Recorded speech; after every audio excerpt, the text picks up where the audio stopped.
আমি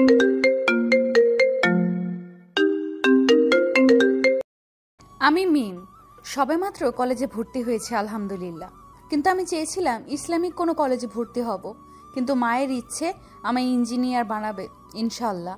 আমি একটা মার্জিত পরিবারের মেয়ে, সেই সুবাদে ছোট থেকেই পর্দা মেনটেন করা হয় আলহামদুলিল্লাহ। আজও কলেজে কালো বোরকা ও নিকাবে নিজেকে আবৃত করে এসেছি। আজকে আমার কলেজের প্রথম দিন, এখন ওরিয়েন্টেশন ক্লাসে বসে আছি। এখানে ছেলে মেয়ে আছে অনেক, কিন্তু আমার কেন জানি খুব খারাপ লাগছে ওদের দেখে, কারণ সবাই প্রায় আধুনিক জামা কাপড় পরা। সামনের দিকটায় স্যাররা কথা বলছে, কেউ আবার ছবি তোলা নিয়ে ব্যস্ত, আর আমি একদম সামনেই বসা। নিজেকে সেফ রাখতে খুব কষ্ট হচ্ছে এখন, কারণ চারদিকে ক্যামেরাবন্দি করা হচ্ছে সবাইকে। আস্তাগফিরুল্লাহ, এই কথা বলতে বলেন আমার কলেজের নাম বলতেই ভুলে গেছি। যাক, এখন বলছি, বরিশাল সরকারি পলিটেকনিক ইনস্টিটিউট। হঠাৎ একজন বলে উঠলো, আন্টি আপনি কার সাথে এসেছেন? আমি পেছনে ঘুরে একটু মুচকি হাসি দিয়ে বললাম, আসসালামু আলাইকুম রহমতুল্লাহ, আমার নাম আয়েশা সিদ্দিকা মিম। আপনার নাম কি? কয়েকজন বলে উঠলো ওয়ালাইকুম আসসালাম, আর ওই মেয়েটি বলল আমার নাম তাহা। ও, আমিও আপনাদের সহপাঠী, আমাকে মিম বলেই ডাকতে পারেন। আচ্ছা, আপনাদের অনুমতি থাকলে একটা কথা বলবো। যখন বললাম আমি তাদের সহপাঠী, তাদের চেহারাগুলো দেখার মতো হয়েছিল। কয়েকজন তো মুখ ভেঙচে দিল, আমি দেখেও না দেখার ভান করে নিকাবের মধ্যে মুচকি হাসি দিচ্ছিলাম। ও, তাহলে তো তুমি করেই বলতে পারি। আচ্ছা বলো, কি বলবে? সালামের জবাব একটু বড় করে দেওয়া সুন্নত, তাই কিছু মনে না করে সবাইকে সালামের উত্তর একটু বড় করে দেবে আশা করি। আচ্ছা ঠিক আছে। তাহা ঠিক আছে নয়, বলো ইনশাআল্লাহ। ইনশাআল্লাহ অর্থ আল্লাহ চাইলে, আর বাংলায় ঠিক আছে বলাতে কোনো লাভ নেই, কিন্তু আরবিতে ইনশাআল্লাহ বললে আল্লাহর উপর আস্থা রাখা বোঝায়। এতে আল্লাহ খুশি হয় এবং তোমারও সওয়াব হবে। আবার আরবি একটা হরফ উচ্চারণ করলে 10 নেকি। সুবহানাল্লাহ, এখানে তো তুমি অনেকগুলো হরফ উচ্চারণ করবে, ভাবো তুমি কতগুলো নেকি লাভ করবে। সুবহানাল্লাহ, ইনশাআল্লাহ। আমি এত কিছু জানতাম না মিম, থ্যাংক ইউ আমায় এত সুন্দর করে বোঝানোর জন্য। তাহা এইভাবে বলার কিছু নেই, সবাই সবকিছু জানবে এমন তো নয়। আর একটা কথা, থ্যাংক ইউ না বলে তুমি জাজাকাল্লাহ খায়রান বলতে পারো। আচ্ছা মিম, জাজাকিল্লাহ খায়রান মানে কি, আর এটা কেন বলবো? জাজাকিল্লাহ খায়রান মানে হলো আল্লাহ আপনাকে উত্তম প্রতিদান দান করুক। থ্যাংক ইউ এর পরিবর্তে আরবিতে এইভাবে বলে। মেয়েদেরকে জাজাকাল্লাহ খায়রান বলে আর ছেলেদের জাজাকাল্লাহ খায়রান বলে, একসাথে অনেকগুলো জাজাকুমুল্লাহ খায়রান বলে। থ্যাংক ইউ এর উত্তর যেমন ওয়েলকাম বলে, তেমনি এর উত্তরে মেয়েদেরও ইয়াক্কি ও ছেলেদের ইয়াক্কা বলে। বুঝতে পারছো এবার? বুঝলাম, জাজাকিল্লাহ খায়রান। ওয়া ইয়াক্কি। আচ্ছা মিম, আমি যে তোমায় আন্টি বলতাম, তুমি কি রাগ করছো? আরে না, আমি এসব শুনতে অভ্যস্ত। এরপর অনেক কথা বললাম, সবার সাথে পরিচিত হলাম। স্যার ম্যামদের সাথেও একটু একটু কথা হয়েছে, তবে কোনো ছেলেদের সাথে কথা বলিনি। এক পর্যায়ে ওরিয়েন্টেশন শেষ, বাসায় চলে আসলাম। আসসালামু আলাইকুম ওয়া রাহমাতুল্লাহ। ওয়ালাইকুম আসসালাম ওয়া রাহমাতুল্লাহি ওয়া বারাকাতুহু। কেমন লাগলো নতুন কলেজ মা? আলহামদুলিল্লাহ ভালোই। নামাজের সময় হয়েছে, আমি গোসল করে নামাজ পড়ে আসি। আচ্ছাই, আমি খাবার রেডি করি, একসাথে খাবো সবাই ইনশাআল্লাহ। আসলে এই ফাঁকে মিমের পরিবার সম্পর্কে জানি। মিমের বাবা নেই, ওর মা আর ওরা 3 ভাই বোনই বাসায় থাকে। 2 ভাই আর মিম। বড় ভাই আলিফ ইসলাম, তারপরে আয়েশা সিদ্দিকা মিম, তারপরে ছোট ভাই হামজা ইসলাম। কেউই এখন পর্যন্ত বিয়ে করেনি। বড় ভাই কমার্স হয় বাবার রেখে যাওয়া ব্যবসার ভার কাজে নিয়েছে, আর ছোট ভাই হাফিজি পড়ে আলহামদুলিল্লাহ। ওদের পরিবারে অনেক মিলমি, সবাই বন্ধুর মতো। আলিফ হামজা খেতে আয় তোরা। ও মিম আসছিস, ওদের ডেকে আনতো মা। আচ্ছা যাচ্ছি। ভাইয়া আসবো? হ্যাঁ আয়। কলেজে কেমন লাগলো বড়ি? মিমকে আমি ভালোবেসে বড়ি বলেই ডাকে। আলহামদুলিল্লাহ ভালোই, তবে মানিয়ে নিতে একটু কষ্ট হবে। ইনশাল্লাহ সেটাও পারবো। আলহামদুলিল্লাহ ভালোই হলো। ভাইয়া, মা খেতে রাখছে, চলো। আচ্ছা আসি, তুই হামজাকে নিয়ে নিচে যা। আচ্ছা তাড়াতাড়ি আসো। বলেই মিম চলে আসলো তার আদরের ছোট ভাই হামজার কাছে। ও আরেকটা কথা, ওদের বাসা পুলিশ লাইন, দোতলা একটা বাসা, সাদা রঙের, কিন্তু ছোট্ট, তারপরেও খুবই সুন্দর। মিমের মা ফাতেমা ইয়াসমিন খুবই শৌখিন মানুষ, তাই বাসায় যেন কোনো কিছুর কমতি রাখেননি উনি। বাসার ছাদে ছোটখাটো একটা বাগান করেছেন। বাড়ির সামনে একটা প্লট কিনে সেখানে একটা এতিমখানা তৈরি করেছেন নিজ উদ্যোগে। রাসূল সাল্লাল্লাহু আলাইহি ওয়াসাল্লাম বলেছেন, তোমরা এতিমদেরকে তাড়িয়ে দিও না, তাদের ভালোবাসো, কারণ আমিও এতিম ছিলাম। তারই একপাশে রয়েছে নানা রকম ফল গাছের বাগান। বাগানটা সম্পূর্ণরূপে এতিমখানার নামে করে দিয়েছেন ফাতেমা ইয়াসমিন। তিনি ব্যবসার ভার ছেলে আলিফকে দিয়ে এখন এতিমখানায় বেশি সময় দিচ্ছে। মিমো বাচ্চাদের পড়ায় দিনের একটা নির্দিষ্ট সময়, তবে মন খারাপ থাকলেও বাচ্চাদের সাথে আড্ডা দেয়। হামজা, এই হামজা, চল, মা খেতে ডাকছে। মিমাপু, তুমি আসছো? আচ্ছা চলো। এরপর সবাই খাবার খেয়ে যে যার রুমে চলে গেল। ওরা সবাই উপরে থাকে, নিচতলায় থাকে ওদের বাড়িতে দুজন কাজের লোক আছে তারা, আর বসার রুম, খাবার রুম, গেস্ট রুম, রান্নার রুম এগুলো রয়েছে। কিরে, কিছু লাগবে? ওভাবে দাঁড়িয়ে আছিস কেন? ভেতরে আয়। বিছানায় বসে হামজাকে উদ্দেশ্য করে বলল। আসলে মিমাপু, একটা কথা বলার ছিল তোমায়। হ্যাঁ বল। এত ঘাবড়াচ্ছিস কেন? কিছু হয়েছে? কালকে আমার এক বন্ধুর জন্মদিন, আমায় দাওয়াত দিয়েছে, বলেছে যেতেই হবে, কিন্তু মা তো কখনোই রাজি হবে না, তাই তোমায় বললাম। তুমি একটু মাকে বুঝিয়ে বলো না মিমাপু। দাওয়াত করেছে ভালো কথা, কিন্তু তুমি কি জানো যে এসব অনুষ্ঠানে যাওয়া বা এসব অনুষ্ঠান করা মুসলমানদের জন্য নিষিদ্ধ? জন্মদিন, বিবাহবার্ষিকী, নববর্ষ ইত্যাদি অনুষ্ঠান করা বিধর্মীদের কাজ। হযরত মুহাম্মদ সাল্লাল্লাহু আলাইহি ওয়াসাল্লাম বলেন, যারা এসব অনুষ্ঠান করে এবং যারা এতে অংশগ্রহণ করে তারা ওই দিন কিয়ামতের দিন বিধর্মীদের সাথেই থাকবে। আস্তাগফিরুল্লাহ। এখন তুই কি চাও, বিধর্মীদের দলে যোগদান করতে? আস্তাগফিরুল্লাহ, না মিমাপু, আমি কোনো মতেই যাব না। আমি বরং আমার বন্ধুকে এই বিষয়ে সাবধান করি। হ্যাঁ, তাই কর, এতে সকলের ভালো হবে ইনশাআল্লাহ। জাযাকাল্লাহু খায়রুন মিমাপু, এত সুন্দরভাবে বোঝানোর জন্য। ওয়াইক, এটা আমার দায়িত্ব ছিল বোকা। এবার যা, গিয়ে একটু বিশ্রাম কর। আচ্ছা আপু, তুমিও রেস্ট নাও, রাতে কিন্তু নবীদের গল্প বলবা। ইনশাআল্লাহ বলে ঘুমের দোয়া পড়ে নিল। আল্লাহুম্মা বিসমিকা আমুতু ওয়াহিয়া। অর্থ, হে আল্লাহ, আমি আপনারই নামে মৃত্যুবরণ করব, আপনার নামের সাথেই জীবিত থাকব বলেই ডান কাঁধে ডান হাত মাথার নিচে দিয়ে ঘুমানোর চেষ্টা করছে। অন্যদিকে জানো মা, আজকে কলেজের একটা মেয়ে দেখলাম, একদম দাদি টাইপের, কালো বোরখা, হাতে পায়ে মোজা, নিকাব, সব কিছু। আমি তো আন্টি ডেকে বসেছিলাম। মেয়েটা একদম ব্যাকডেটেড, কিরকম খ্যাত মার্কা, তবে খুব সুন্দর করে কথা বলে। খ্যাত মার্কা হলেও আমার ভালোই লাগছে। মা তাহা, ওই মেয়েটাই হলো খাঁটি সোনা। ও খ্যাত নয়, ওই আসল মানুষ। ও ব্যাকডেটেড নয়, ওর মধ্যে রয়েছে আল্লাহর ভয়। আর রইল ওর আপাদমস্তক ঢাকার কথা, সেটা ও নিজেকে দুনিয়ার পিছাস ও নরকদের থেকে নিজেকে বাঁচাতে পারে। আর মা, পর্দা করা ফরজ। আল্লাহ তাআলা নারীদের জন্য পর্দাকে ফরজ করে ঘোষণা দিয়েছেন। আচ্ছা আল্লাহ, তুমি আমার মেয়েটাকে একটু ঈমান দাও, ওরে তোমার পক্ষ থেকে হেদায়েত দাও, ওর জন্য এমন কাউকে পাঠাও যে ওকে মনের মানুষের মতো মানুষ হতে সাহায্য করবে। মা, এসব কি? কি হয়েছে, এরকম চেল্লাচ্ছিস কেন? আমার 3/4 প্যান্টগুলো কই? আমি ওগুলো ফেলে দিয়েছি, অপ্রয়োজনীয় জিনিস বাসায় রাখার প্রয়োজন বোধ করিনি। মা, তুমি এভাবে আর কতদিন করবে? জাস্ট ভাল লাগে না আমার। তাবাসসুম হাসলেন। আর মনে মনে বললেন, যতদিন তুই ভালো না হবি, যতদিনে তোকে আমি আমার মনের মতো না দেখব, ইনশাআল্লাহ ততদিন। উফ মা, যাও এখান থেকে। এভাবে কেটে গেল দিনটা। পরের দিন সকালে, আসসালামু আলাইকুম মা, কখন এলে? আর ওখানে দাঁড়িয়ে আছো কেন? আমায় ডাক দিতা, কিছু বলবা মা? ওয়ালাইকুম আসসালাম ওয়া রাহমাতুল্লাহ। এত উত্তেজিত হচ্ছিস কেন? আমি এমনি আসছি, আর তোর কুরআন তেলাওয়াত শুনতেছিলাম এখানে দাঁড়িয়ে, তাই ডাকিনি। মাশাআল্লাহ। মা, আল্লাহ তোর এলমে তারাক্কি দান করুক, আমিন। সুম্মা আমিন। আচ্ছা মা, আজকে আমার 8টায় ক্লাস শুরু হবে।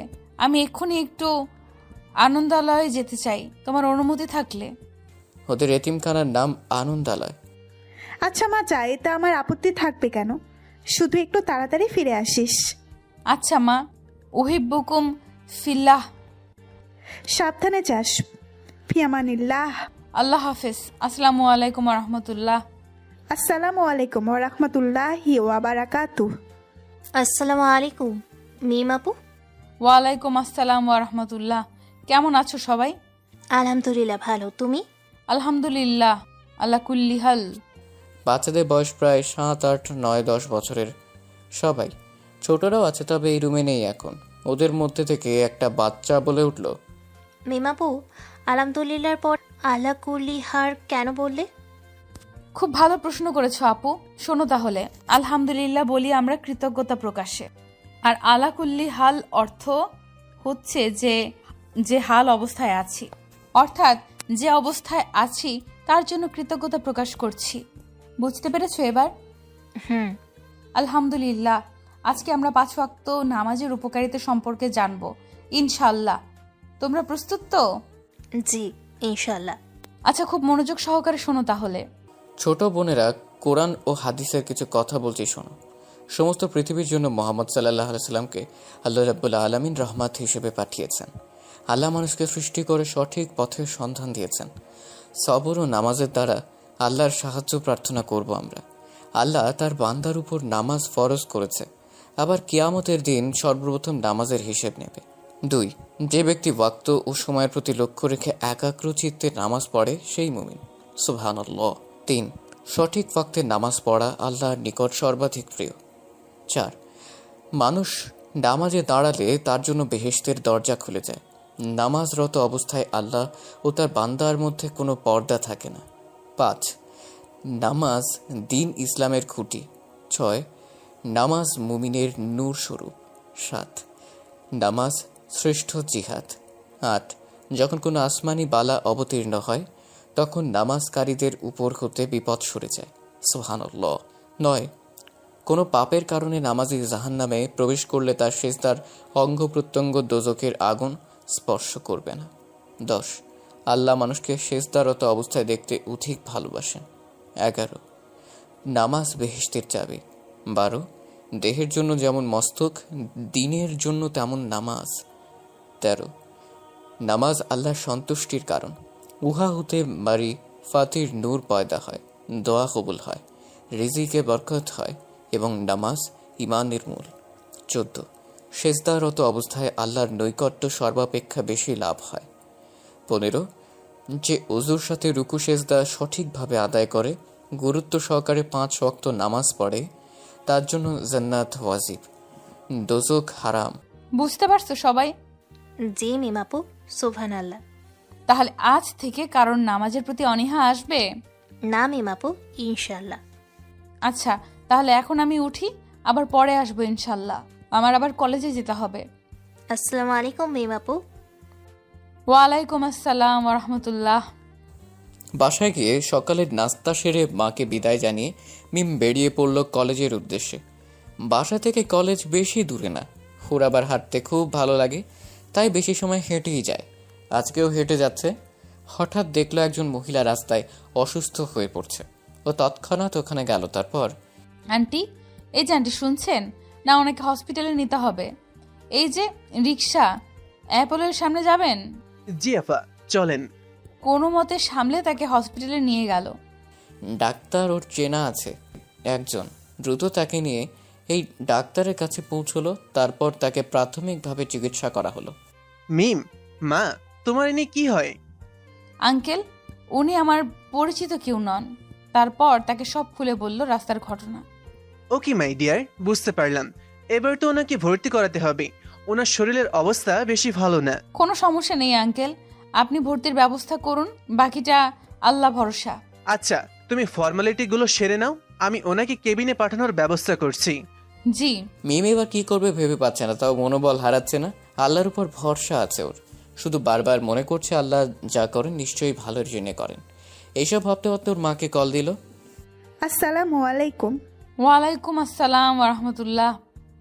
কিরে মা, এই সময় কল দিলি, কিছু হয়েছে? না, তেমন কিছু না। তারপরে মাকে সব বলল। মা, তুমি কি এখানে আসতে পারো এখন একটু? হ্যাঁ মা, আমি ইনশাল্লাহ এক্ষুনি বের হব, তুই একটু সময় বস। ফি আমানিল্লাহ। এরপর মিম সবকিছু ঠিকঠাক করে ওনার পাশে বসে আছে আর ভাবছে ওনার পরিবারের মানুষজন নিশ্চয়ই চিন্তা করছে কি করা যায়। আর ওনারও তো জ্ঞান ফিরছে না। এর মধ্যে মিম ওযু করে 2 রাকাত নফল নামাজও পড়ে নিয়েছে। এখন শুধু পড়ছে। অসুস্থ ব্যক্তিকে দেখতে গেলে এই দোয়া পড়বে। লা বাআসাতুহু ইনশাআল্লাহ আস আলুল হাল আজিম রব্বাল আশরিল আজিম আই আশফিকা। বিচলিত হওয়ার কোনো কারণ নেই, আপনি সুস্থ হয়ে যাবেন ইনশাল্লাহ। এই রোগ বাহ্যিক ও অভ্যন্তরীণ অপবিত্রতা হতে পবিত্রতা সাধনকারী, এগুলো বলে এই দোয়া 7 বার পড়বে। অর্থ, আমি আরশে আজিমের মালিক মহান আল্লাহর কাছে আপনার অসুস্থতার জন্য দোয়া করছি। মিমের মা কল দিল। হঠাৎই মিমের মনোযোগ ভ্রষ্ট হলো। ফোনের দিকে তাকিয়ে দেখলো ওর মা। আসসালামু আলাইকুম মা, কই তুমি আসছো? ওয়ালাইকুম আসসালাম ওরহমতুল্লাহ। হ্যাঁ, আমি দুতলায় আছি, ডাক্তারের সাথে কথা বললাম। তা তুই একটু নিচে আয়। আচ্ছা।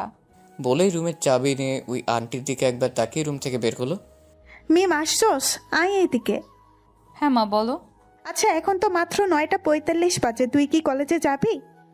মা, প্রথম পিরিয়ড শেষ হবে 10:15-তে। কলেজ তো যেতেই পারি, কিন্তু কিন্তু করতে হবে না। চল তোর আন্টির কাছে, আমিই থাকবো, তার কাছে কোনো সমস্যা হবে না। আর ভর্তির অ্যাডভান্স টাকা আমি দিয়ে দিয়েছি। কথা বলতে বলতে ওরা কেবিনে চলে গেল। আচ্ছা মা, তাহলে আমি কলেজে যাই, তুমি ওনার খেয়াল রেখো। আচ্ছা, কিন্তু উনি জ্ঞান ফিরলে তো কিছু খেতে পারবে। আমি তো কোনো খাবার আনিনি, তুই একটু নিচ থেকে কিছু কিনে নিয়ে যাস মা। এই নে টাকা। আচ্ছা তুমি বসো, আমি আসছি। ফিয়ামানিল্লাহ। এরপর মিম কিছু খাবার, পানীয়, প্রয়োজনীয় ওষুধ কিনে এনে দিল। এরপরে মায়ের থেকে বিদায় নিয়ে কলেজের উদ্দেশ্যে রওনা দিল। মাকে বলে গেল সাবধানে থাকতে আর ওনার জ্ঞান ফিরলে তার পরিবারের লোকদের সাথে যোগাযোগ করতে। এরপর চলে এলো কলেজ একটা রিক্সা নিয়ে। রিক্সায় বসে রুটিন থেকে রুম নম্বর দেখে নিল, কিন্তু এটা কোথায় বুঝতে পারল না। আর হাতেও সময় নেই, তাই সিদ্ধান্ত নেমেই কাউকে জিজ্ঞেস করবে। ভাবতে ভাবতে কলেজ চলে এলো। রিক্সাওয়ালাকে ভাড়া চুকিয়ে এদিকে ওদিকে চোখ বুলিয়ে নিল। তারপর একটা মেয়েকে সালাম দিয়ে জিজ্ঞেস করলো, EMT 2 কত নম্বর রুম? এরপর মেয়েটি বলে দিল কম্পিউটার ভবনের 3 তলায়। শুনে মেয়েটিকে জাযাকাল্লাহু খায়রান বলেই ক্লাসে চলে এলো। আসসালামু আলাইকুম, মে আই কামিং স্যার? ওয়ালাইকুম আসসালাম, ইয়াস কাম। দেরি করে আসার কারণ কি মিম? মিমের এক চাচু এই কলেজের টিচার, সেই সুবাদে মিমকে প্রায় অনেক টিচার্সই চেনেন। আফওয়ান স্যার, একটু সমস্যার কারণে দেরি হয়েছে। ইটস ওকে, যাও গিয়ে জায়গায় বসো। মিমকে দেখে প্রায় পুরো ক্লাসে অবাক, সেদিকে মিমের কোনো খেয়াল নেই। ও দেখলো সামনে বসলে ছেলেদের সাথে বসতে হবে, তাই মেয়েদের দেখে একদম পিছনে গিয়ে বসলো। এতে সবাই আরও অবাক, কারণ সামনে অনেক সিট খালি থাকতে পেছনে গেল কেন? এর মধ্যে স্যার বলে উঠল, হ্যাঁ তো কোথায় ছিলাম আমরা? ও, পরিচয় পর্বে। তো ডান দিক থেকে শুরু করো। নাম, ঠিকানা, SSC পয়েন্ট ও গ্রুপের নাম। তারপর একজন একজন করে বলতে শুরু করলো। বাসা পটুয়াখালী, হোস্টেলে উঠেছি। Point 445 science group. বাসা কাশিমপুর, পয়েন্ট 4.28 মানবিক। বাসা সাগরদি, পয়েন্ট 4.66 সায়েন্স গ্রুপ। বাসা পটুয়াখালী, পয়েন্ট 4.78 মানবিক। বাসা বাউফল, পয়েন্ট 4.75 সায়েন্স গ্রুপ। এভাবে সবাই বলতে বলতে এবার মিমের পালা। সবাই ওর দিকে আগ্রহ নিয়ে তাকিয়ে আছে, সেদিকে ভ্রুক্ষেপ না করে বলল, আসসালামু আলাইকুম রহমতুল্লাহ, আমি আয়েশা সিদ্দিকা মিম, ডাকনাম মিম। আমার বাসা আলেককান্দা পুলিশ লাইন। আমি সায়েন্স গ্রুপে ছিলাম, আলহামদুলিল্লাহ, পয়েন্ট GPA 5। ওয়ালাইকুম আসসালাম, গ্রেট। তোমার মতো স্টুডেন্ট খুবই বিরল এই ডিপার্টমেন্টে। জি শুক্রিয়া। তারপর স্যার পড়াশোনায় মনোযোগ দিলেন। অন্যদিকে ফাতেমা ইয়াসমিন তো অবাক, কারণ অসুস্থ মানুষটি তার ছোটবেলার খেলার সাথে খাদিজা ইয়াসমিন। তিনি তার সুস্থতার জন্য দোয়া করতেছে আল্লাহর দরবারে। এরই মধ্যে খাদিজা ইয়াসমিনের জ্ঞান ফিরল। আসসালামু আলাইকুম, এখন কেমন লাগছে বোন? খাদিজা ইয়া। ওয়ালাইকুম আসসালাম ওয়া রাহমাতুল্লাহ। আলহামদুলিল্লাহ। আমি এখানে কিভাবে? কি আনলো আমায়? আপনি কি? নিকাবটা খুলে বললেন, আমি ফাতেমা ইয়াসমিন, তোর ছোটবেলার বান্ধবী। আর তোকে এখানে এনেছে আমার মেয়ে। ফাতেমা বোন তুই? হ্যাঁ রে, আমি। আমার কল্পনারও অতীত যে তোর সাথে এভাবে দেখা হবে। আলহামদুলিল্লাহ সুম্মা আলহামদুলিল্লাহ। আলহামদুলিল্লাহ। তো তুই কেমন আছিস বোন? আলহামদুলিল্লাহ, আল্লাহ আমার ভালোই রাখছেন। তো বল, তোর এই অবস্থা কিভাবে হলো? খাদিজা ইয়াসমিনের জ্ঞান ফেরার পরই তার থেকে তার ছেলের নম্বর নিয়ে ফোন করে জানিয়েছে ফাতেমা ইয়াসমিন তার মায়ের হাসপাতালে থাকার কথা। আর বলিস না, ডায়াবেটিসের রুগী। আমি হাঁটতে আসছিলাম, হঠাৎ করেই মাথা ঘুরে পড়ে যাই। কয়দিন ধরে শরীরটা খুব খারাপ। ও তা এতদিন কোথায় ছিলি? কোনো খোঁজ নাই? এতদিন ঢাকায় ছিলাম, ছেলের পড়ার জন্য দেশে আসলাম। তোর দুলাভাইও দেশে আসতে চায়, তাই চলেই আসলাম। তা ভালোই করেছিস। তো ছেলে কোথায় পড়াশোনা করে? এই তো বরিশালে রকারি পলিটেকনিক ইনস্টিটিউটে। তো তোর কথা বল, তুই কোথায় থাকো? ছেলে মেয়ে কয়জন? ও ওখানে তো আমার মেয়েও পড়ে। আমি পুলিশ লাইনেই থাকি। 2 ছেলে 1 মেয়ে, আলহামদুলিল্লাহ। আমার তাদের কথার মধ্যে খাদিজা ইয়াসমিনের ছেলে তাকে কল দিল। তার থেকে জানতে চাইলো কোন কেবিনে আছে তিনি। ফাতেমা ইয়াসমিনের থেকে জেনে ছেলেকে বলল। তারপর তার ছেলে কেবিনে এলো। ও খাদিজা ইয়াসমিনের ছেলের নাম তামিম। আসসালামু আলাইকুম, ভেতরে আসতে পারি? ওয়ালাইকুম আসসালাম। ওয়া রাহমাতুল্লাহ। একটু দাঁড়া বাবা। বাবা তামিম, আসো এখন ভেতরে। কি অবস্থা মা এখন তোমার? এই তো আলহামদুলিল্লাহ, এখন ভালোই আছি। আলা কুল্লি হাল। আলহামদুলিল্লাহ। আচ্ছা মা, আমি একটু ডাক্তারের সাথে কথা বলে আসি। ঠিক আছে, যাও বাবা। এই ওষুধগুলো আনতে বলছে, তুমি একটু নিয়ে এসো বাবা। জি আন্টি, অবশ্যই। আপনি মায়ের কাছে থাকুন। অন্যদিকে মিমের চলতি ক্লাস শেষ হওয়ার পরেই তাহা ওর কাছে এলো কথা বলতে। কারণ কাল থেকে তাহা মিমের কথা অনেক ভাবিয়েছে ওকে, তাই আজ অনেক কিছু জানতে চায় তাহা। তাই আসসালামু আলাইকুম মিম, তোমার সাথে আমার কিছু কথা ছিল। ওয়ালাইকুম সালাম ওয়া রাহমাতুল্লাহ। হ্যাঁ অবশ্যই শুনবো, বলো বোন। এখানে নয়, চলো বাহিরে গিয়ে বসি একটু প্লিজ। আচ্ছা চলো তাহলে। শোনো, তোমার থেকে আমার কিছু জানার আছে। যদি রাগ না করো তাহলে বলবো আমি। রাগ করবো কেন? তোমার যা ইচ্ছা জানতে চাইতে পারো, ইনশাল্লাহ আমি উত্তর দেওয়ার চেষ্টা করব। তুমি খুব ভালো মিম, আমরা কি ফ্রেন্ড হতে পারি? কি যে বলো না, আমরা তো এমনিতেই ফ্রেন্ড। শোন তাহা, প্রথম এমন কাউকে ফ্রেন্ড বানাও যার উপস্থিতি তোমায় আল্লাহর কথা মনে করিয়ে দেয়। দ্বিতীয়ত এমন কাউকে ফ্রেন্ড বানাও যার কার্যক্রম তোমাকে আল্লাহর ভয় যোগায়। তৃতীয়ত এমন কাউকে ফ্রেন্ড বানাও যার থেকে ক্ষমা করা শেখা যায়। এমন কাউকে ফ্রেন্ড বানাও যে শুধু দুনিয়ায় নয় জান্নাতেও ফ্রেন্ড হয়। এমন কাউকে ফ্রেন্ড বানাও যার থেকে সুন্নাহ অনুসারে জীবন গড়া যায়। যার মধ্যে এইসব গুণ থাকবে সেই একমাত্র কারোর বন্ধু হবার যোগ্য। এবার বিবেচনা করে দেখো বোন। একটা দীর্ঘশ্বাস ছেড়ে অবলার মতো মিমের দিকে তাকিয়ে রইল।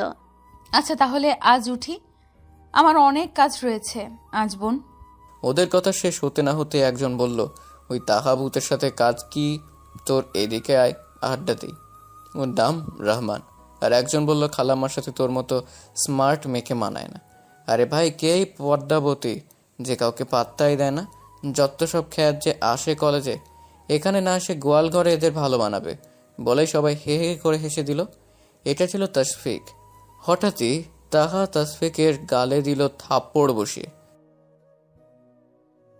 হোয়াট? একটা কথাও বলবি না মিমের ব্যাপারে।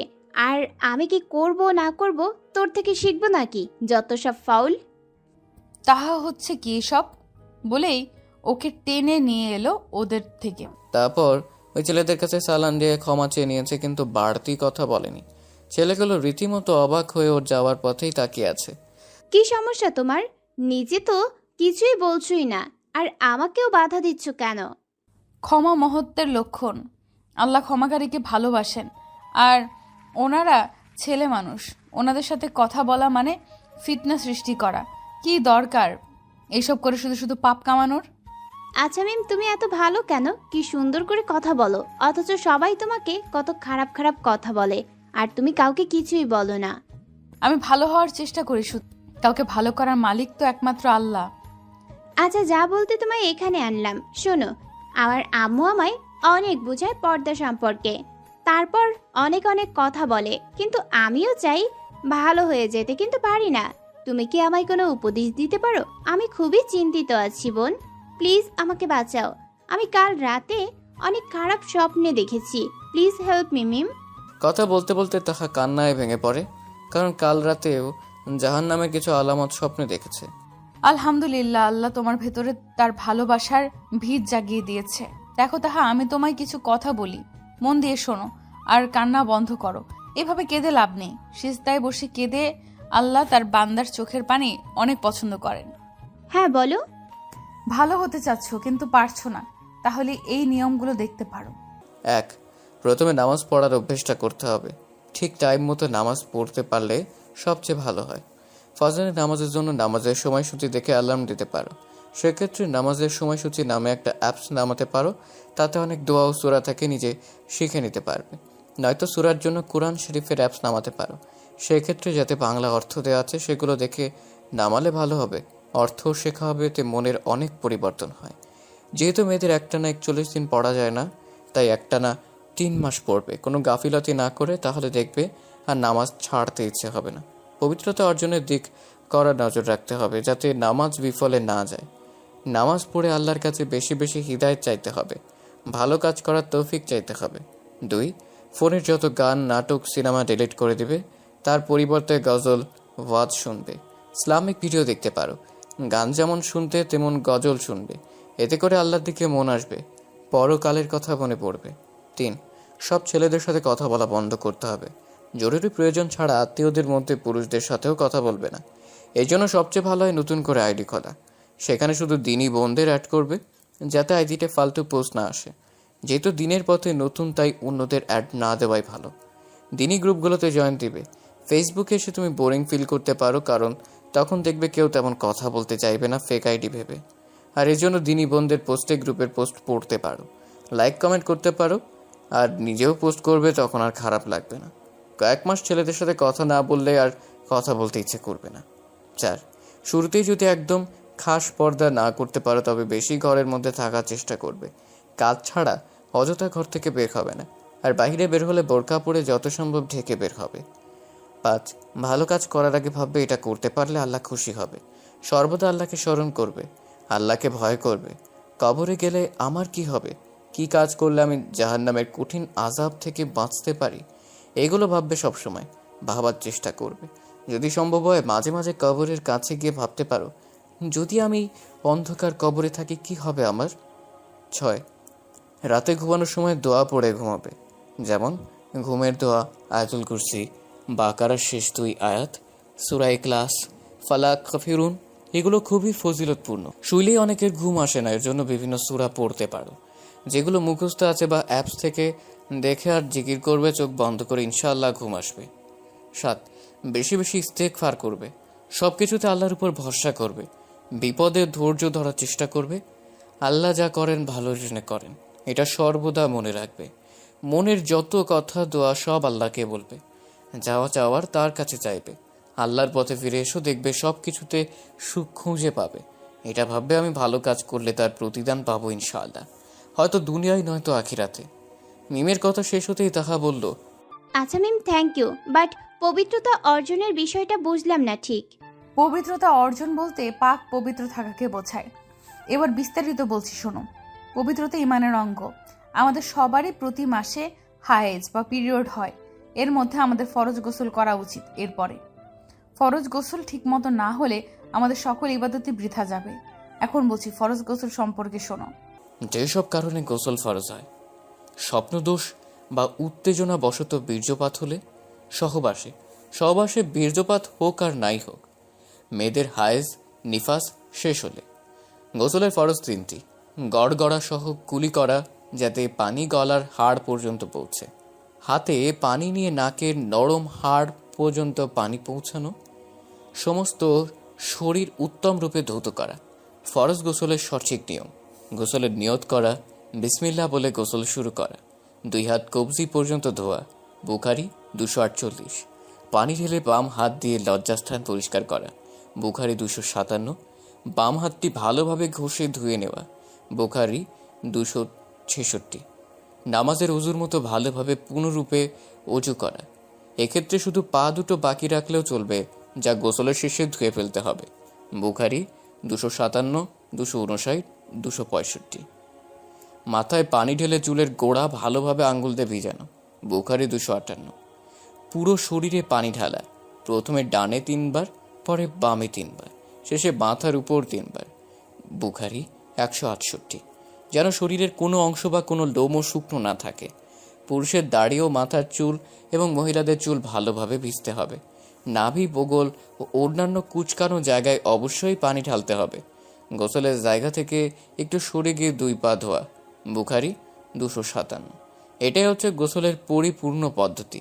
উল্লেখ্য, এভাবে গোসল করলে এর পরে নামাজ পড়তে চাইলে আলাদা করে অজু করতে হবে না, যদি না গোসল করার সময় অজু ভঙ্গের কোনো কারণ ঘটে থাকে। গোসলের পরে কাপড় চেঞ্জ করলে বা হাঁটুর উপরে কাপড় উঠে গেলে অজু ভাঙবে না, এটা অজু ভঙ্গের কারণ না। আল্লাহ আমাদের সঠিকভাবে ফরজ গোসল করার এই জ্ঞান সকলের কাছে পৌঁছে দেওয়ার তৌফিক দান করুন। আমিন। আমিন। বুঝতে পেরেছো এবার? বুঝতে পারছি, কিন্তু আমি এগুলো জানতাম না। তার মানে আমার এতদিনের ইবাদত কিছুই হয়নি। বলে আবার কেঁদে ফেললো তাহা। এবার ফুপিয়ে ফুপিয়ে কেঁদেই যাচ্ছে। তওবা করে ফিরে আসলে পূর্বের গোনাগুলো আল্লাহ তাআলার নেকি দ্বারা পরিপূর্ণ করে দেন। সূরা ফুরকান 70। কেঁদো না বোন, তুমি তো না জেনে করেছো, এখন থেকে আর করবে না ইনশাল্লাহ। আর আল্লাহর কাছে ক্ষমা চাও, তিনি নিশ্চয়ই ক্ষমা করবেন। ইনশাল্লাহ আর হবে না। তাহলে আজ চলি, আজকে আর ক্লাস হবে না, আর আমারও একটু তাড়া আছে। তুমিও চলে যাও বোন, বাসায় গিয়ে ফ্রেশ হয়ে সালাত আদায় করতে ভুলো না বোন। আচ্ছা যাও, আমিও যাব এখন, ইনশাল্লাহ ভুলবো না। আসসালামু আলাইকুম রহমতুল্লাহ। ওয়ালাইকুম আসসালাম ওয়া রাহমাতুল্লাহ। আল্লাহ হাফেজ। আলবিদা। এরপর মিম কলেজ থেকে বের হয়ে কিছু A4 সাইজের কাগজ নিল, তারপর 2টা ড্রয়িং সিট নিয়ে হেঁটে মেইন গেটের দিকে যাচ্ছে। তখনই মনে পড়লো ক্লিনিকে রাখা ওই আন্টি আর ওর মায়ের কথা। অমনি ব্যাগ থেকে ফোন বের করে ওর মাকে কল দিল। আসসালামু আলাইকুম মা, ওখানকার অবস্থা কি? ওনার জ্ঞান ফিরেছে? ওয়ালাইকুম আসসালাম রাহমাতুল্লাহ। এখানকার অবস্থা আলহামদুলিল্লাহ ভালোই। হ্যাঁ, জ্ঞান ফিরেছে। আর একটা খুশির সংবাদ আছে। তারপর মিমকে ফাতেমা ইয়াসমিন সব বলল। খাদিজা ইয়াসমিনের ব্যাপারে এও বললেন যে তিনি মহা খুশি ছোটবেলার বান্ধবীকে পেয়ে। আলহামদুলিল্লাহ, আল্লাহ যা করেন ভালোর জন্যই করেন। আর শোন মা, তুই তাড়াতাড়ি সালাত আদায় করে খাবার খেয়ে চলে আয়। ওই খাদিজার বাড়ি থেকে খাবার আনতে বারণ করেছি আমি। জি ইনশাআল্লাহ। মায়ের সাথে কথা শেষ করে মিম বাসায় এসে গোসল করে সালাত আদায় করে খাবার খেয়ে ভাইদের খাইয়ে মায়ের কথা মতো ছোট ভাইকে সাথে নিয়ে খাবার নিয়ে ক্লিনিকের উদ্দেশ্যে রওনা দিল। যাওয়ার সময় একবার আনন্দালয়ের টিচার্সদের সাথে কথা বলে নিল, তারপর রিক্সা নিয়ে সোজা ক্লিনিকের সামনে এসে নামলো। এরপর লিফটের সামনে দাঁড়িয়ে অপেক্ষা করছে। হঠাৎ একজন ছেলের সাথে ধাক্কা খেতে খেতে খেলো না, কারণ ছেলেটা পড়ে যাচ্ছিল। দেখতে পেয়েও দ্রুত সরে যায়, আর রিসেপশনে থাকা একটা কাঁচের টুকরায় লেগে ওর হাতের মোজাসহ হাতের কিছুটা অংশ কেটে যায়। তখনই ছেলেটা কোনো মতে নিজেকে সামলে বলে উঠল। আরেকটা কথা, ছেলেটা হলো তামিম। আসসালামু আলাইকুম আফওয়ান, আমি বুঝতে পারিনি এখানে পানি আছে, আর পানিতে এভাবে পা পিছলে পড়ে যাব। আপনার হাত কেটে গেছে, চলুন ওখান থেকে মেডিসিন লাগিয়ে নেবেন। আসসালামু আলাইকুম রহমতুল্লাহ। আমার কোনো দোষ নেই, এখানে আল্লাহই উত্তম ফয়সালাকারী, জাযাকাল্লাহ খায়রান। বলেই মিম লিফটে উঠে পড়ল। আর এতক্ষণ যা হলো তা মাত্র কয়েক সেকেন্ডের মধ্যে হলো। মিমের হাত অনেকটা কেটে যাওয়ায় ওর ডান হাতে বাম হাতটা ধরে রেখেছে। ইন্নালিল্লাহ, এটা কি হলো? আর মেয়েটা আমায় কিছু না বলে আরও আমার ভালো চেয়ে গেল আল্লাহর কাছে। আজব তো। যাই হোক, আল্লাহ মালুম কে এই পর্দাবতী। এরই মধ্যে মিমকে হামজা বলল, আপু হাত তো অনেক কেটেছে, ওষুধ লাগাতে হবে যে। মিম এতক্ষণ খেয়ালই করেন যে ওর হাত এতটা কেটেছে। ও ভাবছে হয়তো সামান্য কেটেছে। মিম হামজাকে বলল, সমস্যা নেই, মায়ের কাছে ব্যান্ডেজ আছে। তারপর হামজা ও মিম কেবিনের সামনে এসে দরজায় নক করলো। ওর মা দরজা খুলে দিল। আসসালামু আলাইকুম মা। ওয়ালাইকুম আসসালাম রাহমাতুল্লাহ। ভেতরে আয় তোরা। হ্যাঁ মা, আসছে। বলে ওরা ভেতরে এলো। হামজা আসবে এজন্য খাদিজা ইয়াসমিনের বেডের কাছে পর্দাবৃত করা ছিল। ইন্নানিল্লাহ, মিম তোর হাত কাটলো কিভাবে? এদিকে আয়, রক্ত পড়ছে তো। মা, এত হাইপার হওয়ার কিছু হয়নি, আলহামদুলিল্লাহ। একটু কাটছে, বেশি না। ওষুধ আছে তোমার কাছে? থাকলে দাও। আয়। ফাতেমা ইয়াসমিন মিমের হাতে ভালোভাবে ওষুধ লাগিয়ে দিতে দিতে মিম তাকে কিছুক্ষণ আগে হাত কাটা সহ সম্পূর্ণ ঘটনা খুলে বলল। এর মধ্যে খাদিজা ইয়াসমিন ফাতেমা ইয়াসমিনকে ডেকে বলল, কি রে ফাতেমা, তোর মেয়ে এসেছে নাকি? তা এদিকে নিয়ে আয়। হ্যাঁ এসেছে, তুই তো ঘুমেছিলি তাই ডাকিনি। আসসালামু আলাইকুম আন্টি। ওয়ালাইকুম আসসালাম। তা কেমন আছো মা? আলহামদুলিল্লাহ আন্টি, আলা কুল্লি হাল। আপনার শরীরের অবস্থা কি এখন? আলহামদুলিল্লাহ। আজকে তুমি না থাকলে যে কি অবস্থা হতো আল্লাহ মালুম। আন্টি এভাবে বলতে নেই, আমি না থাকলে নিশ্চয়ই আল্লাহ আপনার জন্য কাউকে না কাউকে ইনশাল্লাহ অবশ্যই পাঠাতেন। আর আল্লাহ না চাইলে আমি আপনার কাছে যেতাম না, তাই আল্লাহ শুকরিয়া জ্ঞাপন করা উচিত। শুকুর? আলহামদুলিল্লাহ, আল্লাহ তোমার জ্ঞান আরও বৃদ্ধি করে দিক মা। মাশাল্লাহ, তোর মেয়ে ফাতেমা। সে কি রে, আমার মেয়ে তোর মেয়ে নয় বুঝি? ও শুধু আমার না, তোরও মেয়ে আজ থেকে। আলহামদুলিল্লাহ, এরকম মেয়ের মা হতে পারা যে বিরল ব্যাপার। তা ওর হাতে কি হয়েছে? আসার সময় কেটেছে একটু।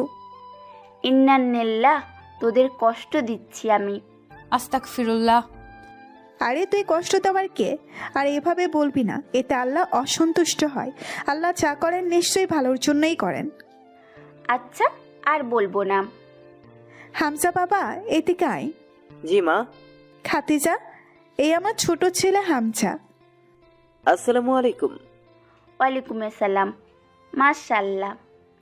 আচ্ছা তামিম, এখন ওষুধ নিয়ে আসছে না কেন? খাবারগুলো ঠান্ডা হয়ে যাচ্ছে। ও সালাত আদায় করে তারপর ওষুধ নিয়ে আসবে বলেছে। আর তুই কি সালাত আদায় করেছিস? হ্যাঁ আলহামদুলিল্লাহ, তুই তখন ঘুমিয়েছিলি। ওহ, তাহলে এখন আমার সালাত আদায়ের ব্যবস্থা করে দে, একটু কষ্ট করে। ইনশাল্লাহ, বস। তারপর ফাতেমা ইয়াসমিন খাদিজা ইয়াসমিনকে সালাত আদায়ের ব্যবস্থা করে দিল। খাদিজা ইয়াসমিনের সালাত আদায় শেষে ফাতেমা ইয়াসমিনকে বলল, আচ্ছা ফাতেমা, প্রতিদিনের জিকিরে আমি কি কি রাখতে পারি? প্রথম প্রশ্ন করেছিস বোন। আচ্ছা বলছি শোন, আমরা অনেকেই জানি না প্রতিদিন আমাদের কি কি আমল করা উচিত। আসুন কিছুটা জেনে নেই। প্রতিদিনের জিকির: 1. সুবহানাল্লাহ 100 বার, 2. আলহামদুলিল্লাহ 100 বার, 3. আল্লাহু আকবার 100 বার, 4. লা ইলাহা ইল্লাল্লাহু 100 বার, 5. আস্তাগফিরুল্লাহ ওয়া আতুবু ইলাইহি 100 বার, 6. লা হাওলা ওয়ালা কুওয়াতা ইল্লা বিল্লাহিল আলিয়্যিল আযীম 100 বার, 7. লা ইলাহা ইল্লা আনতা সুবহানাকা ইন্নী কুনতু মিনাজ জালিমিন 100 বার, 8. ইয়া যাল জালালি ওয়াল ইকরাম 100 বার, 9.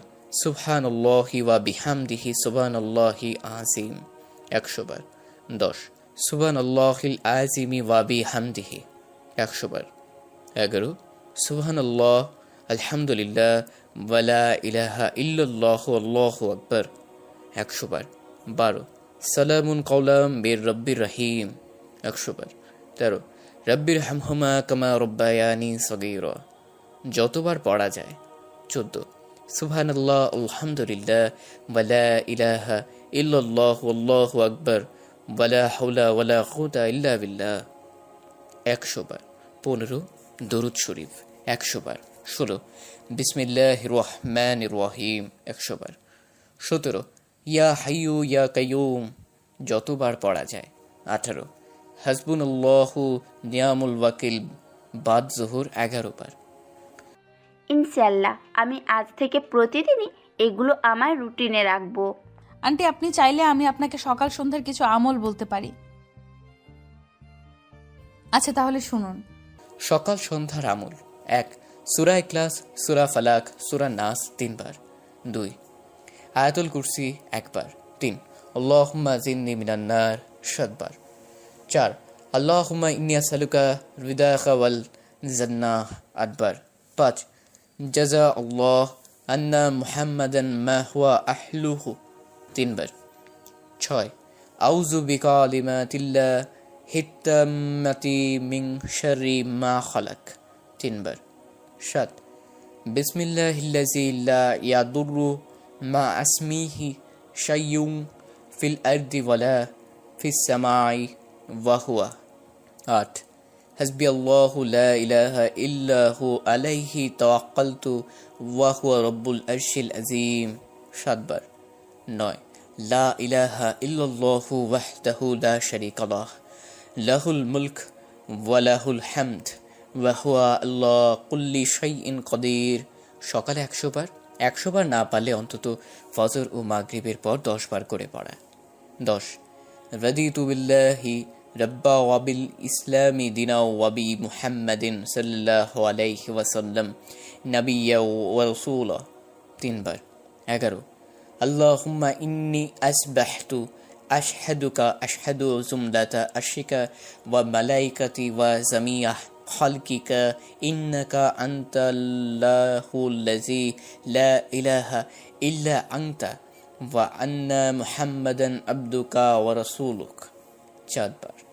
মাগরিবের পর উপরোক্ত দোয়ায় আল্লাহুম্মা ইন্নী আসবাহতু এর স্থলে আল্লাহুম্মা ইন্নী আমসাইতু অর্থাৎ সকাল করছি এর বদলে সন্ধ্যা করছি বলবে। 12 সাইয়্যিদুল ইস্তিগফার আল্লাহুম্মা আনতা রাব্বি লা ইলাহা ইল্লা আনতা খালাকতানি ওয়া আনা আবদুকা ওয়া আনা আলা আহিদকা ওয়া ওয়াদিকা মাসতুহাতাতু আউযু বিকা মিন শাররি মা সানাতু আবু লাকা বিনিমাতিকা আলাইয়া ওয়া আবু লাকা বিজামবি ফাগফিরলি ফাইন্না লা ইয়াগফিরুন যুনুবা ইল্লা আনতা। একবার। 13 দরুদ শরীফ আল্লাহুম্মা সাল্লি আলা মুহাম্মাদ ওয়া আলা আলি মুহাম্মাদিন কামা সাল্লাইতা আলা ইব্রাহিম ওয়া আলা আলি ইব্রাহিম ইন্নাকা হামিদুম মাজিদ। আল্লাহুম্মা বারিক আলা মুহাম্মাদ ওয়া আলা আলি মুহাম্মাদিন কামা বারাকতা আলা ইব্রাহিম ওয়া আলা আলি ইব্রাহিম ইন্নাকা হামিদুম মাজিদ 10 বার। 14 সূরা হাশরের শেষ 3 আয়াত আউযু বিল্লাহিস সামিউল আলিম মিনাশ শাইতানির রাজিম 3 বার। বিসমিল্লাহির রহমানির রহিম হুয়াল্লাহুল্লাযী লা ইলাহা ইল্লাহু ওয়া আলিমুল গায়বি ওয়াশ শাহাদাতি হুয়ার রহমানুর রহিম হুয়াল্লাহুল্লাযী লা ইলাহা ইল্লাহু والملك القدوس السلام المؤمن المهيمن العزيز الجبار المتكبر سبحان الله عما يشركون هو الله الخالق البارئ المصور له الأسماء الحسنى يسبح له ما في السماوات والأرض وهو العزيز الحكيم أكبر 15 সূরা ইউনূস 81 ও 82 নং আয়াত 3 বার। 16 সূরা ওয়াকিয়া মাগরিবের পর আল্লাহ তুমি আমাদের সকলকে সকল আমল করার তৌফিক দিও। আল্লাহুম্মা আমিন। মাশাআল্লাহ, খুব সুন্দর কথা বলেছো মা। জাযাকাল্লাহ খাইরান। তাদের কথা বলার মধ্যে তামিম এসে গেছে, তাই মিম তাদের কাছ থেকে গিয়ে ব্যালকনিতে হামজার কাছে বসেছে, কারণ যাতে তামিমের সামনে না পড়তে হয়। মিম মোবাইল বের করলে একটু ফেসবুকে ঢোকার উদ্দেশ্যে। হঠাৎ হামজা বলল, আচ্ছা মিম আপু, আমার মাদ্রাসার একটা ভাইয়া বলেছিল ভালো থাকিস কথাটা বলতে হয় না, কিন্তু কেন আপু? খুব ভালো প্রশ্ন করেছো হামজা। আমরা সচরাচর এসব বলি, কিন্তু ভাবি না আসলে এগুলো বলা ঠিক কিনা। আসো তোমায় বলছি। ভালো থাকিস কথাটা বলা শিরক। আমরা অনেকেই বিদায় বেলায় বলে থাকি ভালো থাকবেন। আসলে কথাটা বলা কতটুকু যুক্তিযুক্ত? আমাদের কি ভালো থাকার বা রাখার কোনো ক্ষমতা আছে? আমরা কি আল্লাহ? নাউজুবিল্লাহ। যদি তাই হতো তাহলে কি কেউ খারাপ থাকতো? কেউ অসুস্থ হতো? কেউ ইচ্ছে করে বিপদে পড়তো? আমাদের তো একজনই ভালো রাখতে পারেন, তিনি হলেন একমাত্র মহান আল্লাহ তাআলা। তিনি যদি আমাদের ভালো রাখেন তাহলেই আমরা ভালো থাকতে পারবো, আর না রাখলে আমাদের কোনো ক্ষমতা আছে কি ভালো থাকার? অবশ্যই না। তাই আমাদের বলা উচিত, আল্লাহ আপনাকে বা তোমাকে বা তোকে ভালো রাখুক। অন্তত এতটুকু বলতে পারি, আল্লাহ আপনাকে ভালো রাখুক। তাহলে মহান আল্লাহ তাআলা খুশি হয়ে যাবেন, কারণ এ কথার মধ্যে তার উপর আপনাকে সমর্পণ করা হয়েছে। আর এর বিপরীতে যদি বলি ভালো থাকিস, তাহলে কথাটা শিরকের পর্যায়ে চলে যায়। আর এভাবেই আমাদের অজান্তে আমরা কবিরা গুনাহ করে ফেলি। আমরা সাধারণভাবে কথার ভিতর শিরক করে থাকি। আল্লাহ তাআলা আমাদের সবাইকে বোঝার তৌফিক দান করুন এবং আমাদের ক্ষমা করুন। আমিন। বুঝতে পারছো এবার? হ্যাঁ বুঝেছি। এতদিন না জেনে কতই ভুল করেছি আপু, আস্তাগফিরুল্লাহ। মনোতপ্ত হয়ে ফিরে আসলে আল্লাহ খালি হাতে ফেরায় না, নিশ্চয়ই তিনি ক্ষমাশীল ও দয়ালু। ওদের কথার মধ্যে হঠাৎ ফাতেমা ইয়াসমিন এলেন ওদের কাছে, এসে বললেন, আচ্ছা মিম, তুই একটু তোর ডাক্তার আঙ্কেলকে গিয়ে বল যে আমরা বাসায় যেতে চাচ্ছি। খাদিজাকে নিয়ে আসলে আমাদের এখানে থাকাটা তো সম্ভব না। আর তোর আঙ্কেল সকালে বলেছে সন্ধ্যার দিকে নিয়ে যেতে পারবো। তোর খাদিজা আন্টির ছেলে তো ডাক্তারকে চিনে না, ওর কথা তিনি শুনবেনও না, বরং তুই হামজাকে নিয়ে যা মা। আচ্ছা মা, যাচ্ছি, তবে তুমি এদিকটা ঠিকঠাক করে রেখো। মিম ও হামজা চলে এলো ডাক্তারের চেম্বারে, কিন্তু তিনি সেখানে নেই, চা খেতে গেছে। তার এক আত্মীয় এসেছে তাকে নিয়ে। তাই মিমো হামজা তার চেম্বারে ডাক্তারের অপেক্ষায় বসলো। হঠাৎ একজন নার্স অন্যজনকে জিজ্ঞেস করলো, আচ্ছা, আপনি আশুরার রোজা সম্পর্কে কিছু বলতে পারেন? কয়টা রাখতে হয় আর কেন? কিছু মনে না করলে আমি আপনার প্রশ্নের উত্তর দিতে পারি। কিছু মনে করব কেন মা, তুমি বলো। আচ্ছা শুনুন বলছি। 10 মুহররম আশুরা, এই দিন রোজা রাখার কথা বলেছেন স্বয়ং বিশ্বনবী। বর্ণনা করেছেন এই দিনের রোজার বিশেষ ফজিলত। তিনি বলেছেন রমজানের রোজার পর সবচেয়ে ফজিলতপূর্ণ রোজা হচ্ছে আশুরার রোজা। তোমরা এই দিনে রোজা রাখো।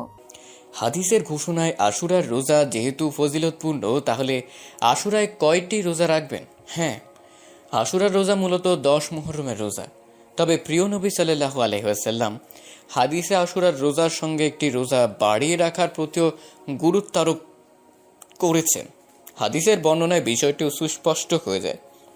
রাসূলুল্লাহ সাল্লাল্লাহু আলাইহি ওয়াসাল্লাম বলেছেন, তোমরা আশুরার দিনে রোজা রাখো আর তাতে ইয়াহুদীদের বিরোধিতা করো। আশুরার একদিন আগে কিংবা পরে একদিন রোজা রাখো। ইবনে খুজায়মা। সেই হিসেবে 10 সেপ্টেম্বর আশুরা। যারা 9 মুহররম রোজা রেখেছে তারা 10 মুহররম রোজা রাখার মাধ্যমে 2টি রোজা পূর্ণ করবেন। যারা 9 মুহররম রোজা রাখেনি তারা 10 মুহররম ও 11 মুহররম রোজা রেখে হাদিসের উপর আমল করবেন। আল্লাহ তাআলা মুসলিম উম্মাকে 10 মুহররম আশুরার রোজা রাখার তৌফিক দান করুন। হাদিসের নির্দেশনা মেনে চলার তৌফিক দান করুন। আমিন। এবার ক্লিয়ার হয়েছেন নাকি আরো কিছু জানতে চান? মা, আমি তো জানি 10টা রোজা রাখতে হয়। তাহলে আপনি নফল রোজা চাইলে আরো বেশিও রাখতে পারেন, তবে মূলত রোজা হলো 10ই মুহররম।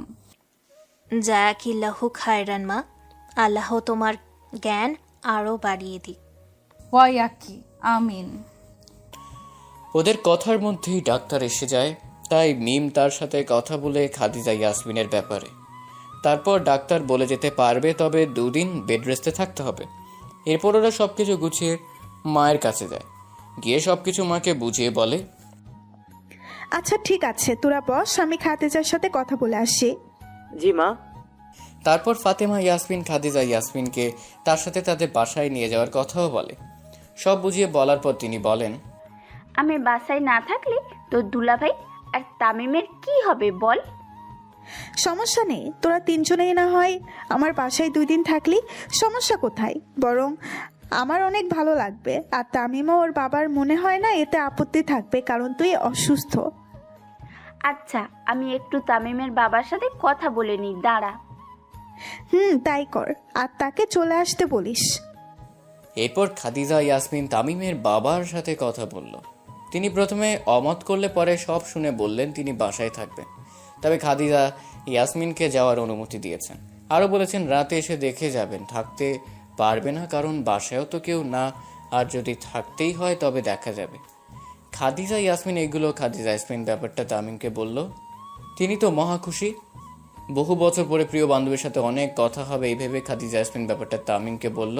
ও দ্বিমত করেনি, কারণ তামিম ওর মায়ের সব কথাই শোনে, আবার এখন তিনি অসুস্থ। যাক, আলহামদুলিল্লাহ।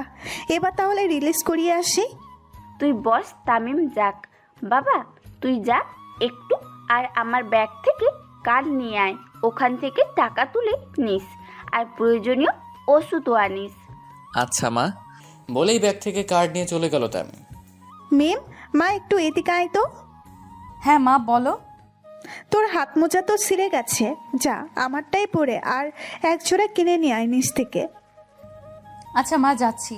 তবে হামজাকে নিব না, ও থাক, তুই দ্রুত গিয়ে আয়। আর আসার সময় বাচ্চাদের জন্য কিছু সিবিট নিয়ে আসিস। জি, আসছি। বলেই মিম চলে গেল। প্রথমে নিচে গিয়ে ফাতেমা সেন্টারের ওখানকার একটা দোকান থেকে 1 জোড়া হাত মোজা নিয়ে আবার ক্লিনিকের দিকে হাঁটছে। হঠাৎ দেখলো একটা বৃদ্ধা মহিলা রাস্তা পার হতে পারছে না, তাই গিয়ে তাকে রাস্তা পার করে দিল। তারপর আবার চলো ফার্মেসির দিকে। অন্যদিকে তামিম রিসেপশনের কাজ শেষ করে ওষুধ কেনার জন্য এলো, কিন্তু এখানে ক্লিনিকের ফার্মেসিতে সব ওষুধ পেল না, তাই বাধ্য হয়ে রাস্তার দিকে যাচ্ছে। আবারও দেখা হয়ে গেল মিমের সাথে, তবে মিম খেয়াল করেনি তামিম দেখেছে। তাই মিমের পেছনে পেছনে তামিমও ওই ফার্মেসিতেই ঢুকলো, তবে আড়ালে দাঁড়িয়ে আছে, মিমের সামনে যাচ্ছে না। এদিকে মিম ওই দোকানে সিভিট না পেয়ে অন্য দোকানে যাচ্ছে। অন্য কেউ একজন ওকে ডাক দিল। যে ডাকছে সে হচ্ছে তাহা। আসসালামু আলাইকুম মিম, তুমি এখানে? ওয়ালাইকুম সালাম রাহমাতুল্লাহ। হ্যাঁ, একটু কাজে এসেছি। তুমি? ও, আমার বাসা এইখানেই। আর এই ক্লিনিকে আমার মামা আছে, তার কাছে যাচ্ছি।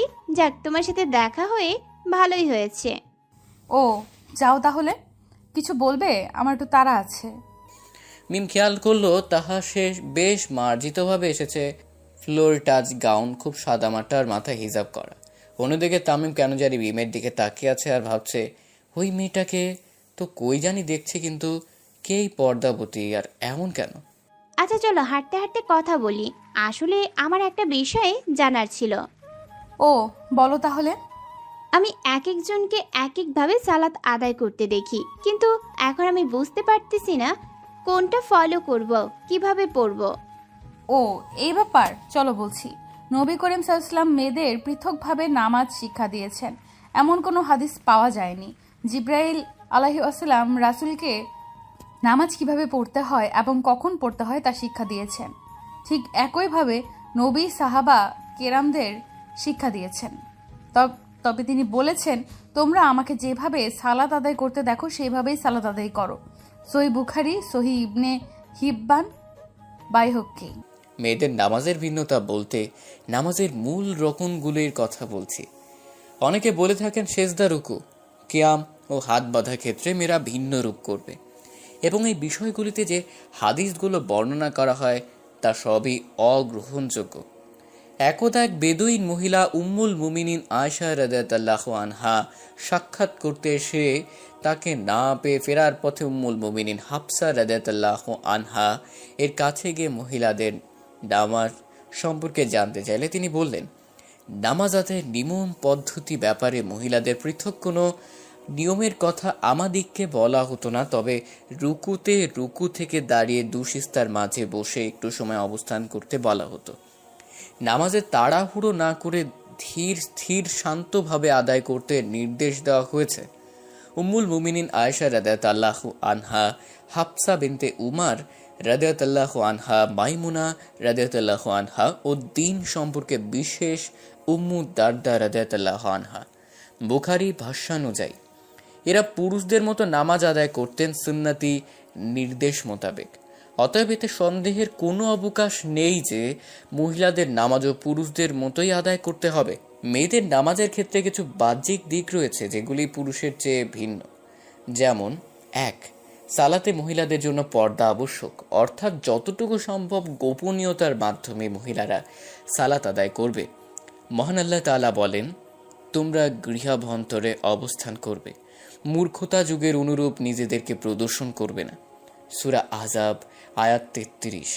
আব্দুল্লাহ ইবনে মাসউদ রাদিয়াল্লাহু আনহু থেকে বর্ণিত, রাসূলুল্লাহ সাল্লাল্লাহু আলাইহি ওয়াসাল্লাম ইরশাদ করেন, মহিলাদের নিজ কক্ষে নামাজ পড়া বাড়িতে নামাজ পড়ার তুলনায় উত্তম, আর নির্জন ও অভ্যন্তরীণ স্থানে নামাজ পড়া ঘরে নামাজ পড়া থেকে উত্তম।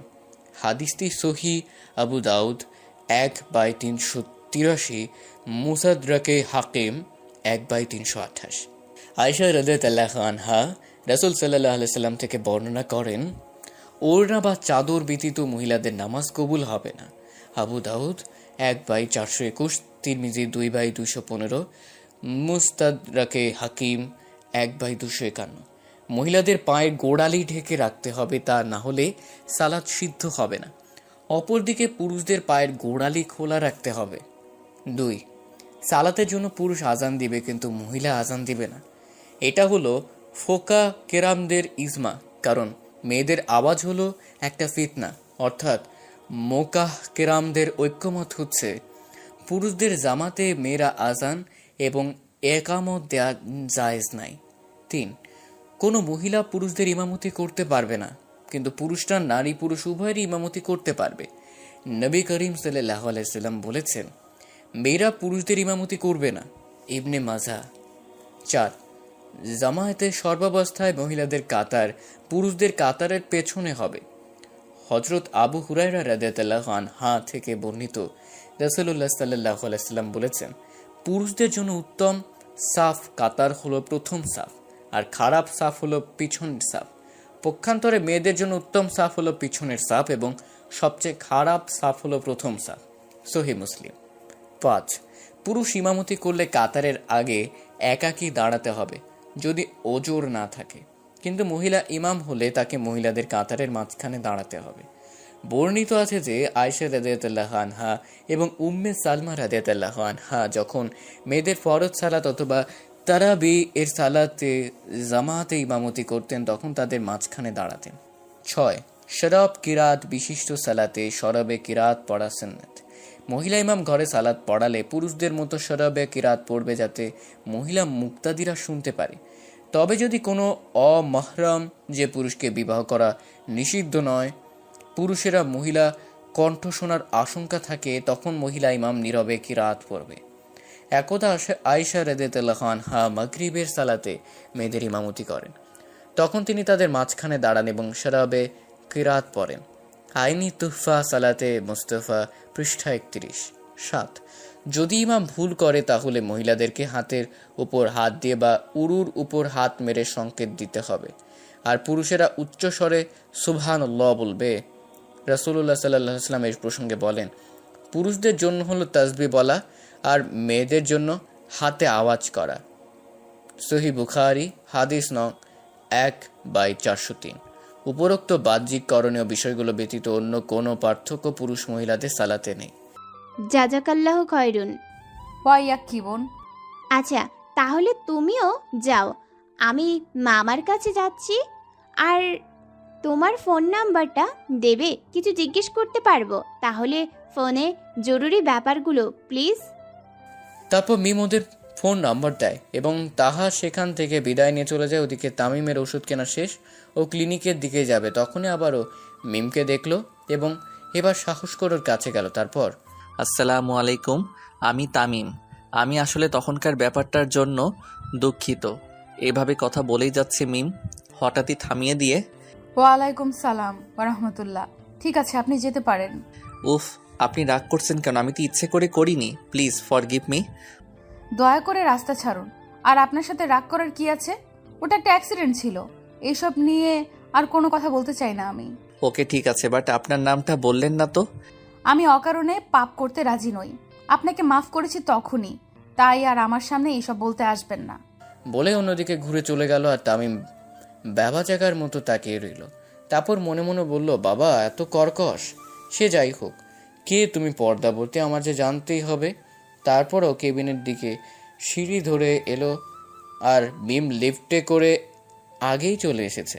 তারপর, মিম তুই আর হামচা রিক্সা নিয়ে পাশেই চলে যা, আর আমরা একটা সিএনজি নিয়ে চলে আসবো। আচ্ছা মা। ও আর শোন, গিয়ে একটু আমার পাশের রুমটা আর গেস্ট রুমটা গুছিয়ে রাখতে বলবি রহিমাকে। জি মা, ঠিক আছে। তারপর মিম ফাতিমা খাদিজা ইয়াসমিনের থেকে বিদায় নিয়ে হামজাকে নিয়ে বেরিয়ে গেল। অন্যদিকে তামিম একটা সিএনজি ঠিক করে মাকে নিতে এলো। তারপর ওরা সবাই মিমদের বাড়ির উদ্দেশ্যে রওনা হলো। ওদিকে মিম বাসায় এসে সবকিছু গুছিয়ে সালাত আদায় করে আলিফকে বলে আনন্দালয়ের দিকে রওনা দিয়েছে। মিম বাসা থেকে বের হওয়ার পরই তামিমরা এসে পৌঁছায়। ফাতিমা ইয়াসমিন ওদের সাদরে ভেতরে নিয়ে যায় এবং রাহিমাকে বলে নাস্তা দিতে।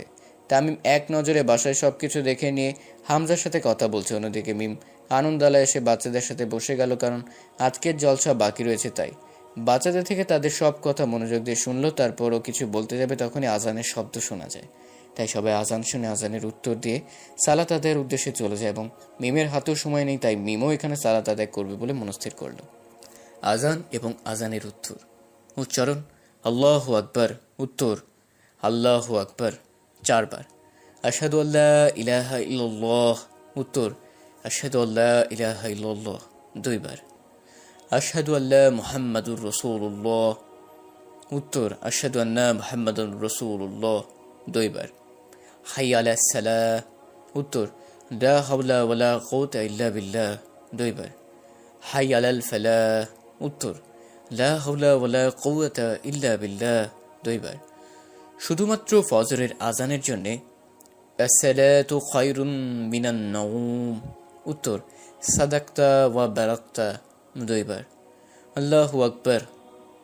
উত্তর: আল্লাহু আকবার 2 বার। লা ইলাহা ইল্লাল্লাহ। উত্তর: লা ইলাহা ইল্লাল্লাহ। একবার। অর্থ আল্লাহ সর্বশক্তিমান। উত্তর আল্লাহ সর্বশক্তিমান। 4 বার। আমি সাক্ষ্য দিচ্ছি যে আল্লাহ ছাড়া অন্য কোনো মাবুদ নেই। উত্তর আমি সাক্ষ্য দিচ্ছি যে আল্লাহ ছাড়া অন্য কোনো মাবুদ নেই। 2 বার। আমি সাক্ষ্য দিচ্ছি যে মুহাম্মদ সাল্লাল্লাহু আলাইহি ওয়াসাল্লাম আল্লাহর প্রেরিত দূত। উত্তর আমি সাক্ষ্য দিচ্ছি যে মুহাম্মদ সাল্লাল্লাহু আলাইহি ওয়াসাল্লাম আল্লাহর প্রেরিত দূত। 2 বার।